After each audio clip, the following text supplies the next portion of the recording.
It's me, God. I give unto thou 10 health and safety commandments.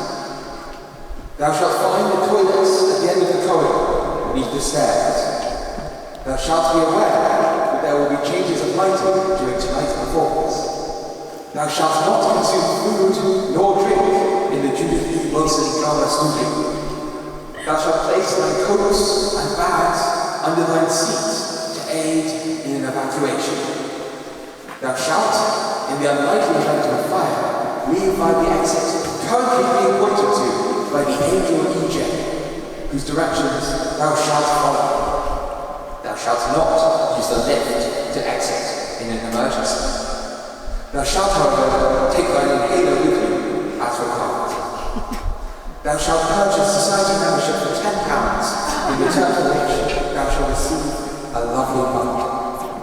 Thou shalt laugh at all of the jokes your kids are egos. This assumes, post-hoc ergo propter that thou hast turned off thy mobile telephones. Thou shalt enjoy the show. Please abide by these rules, or so help me, I shall smite thou all.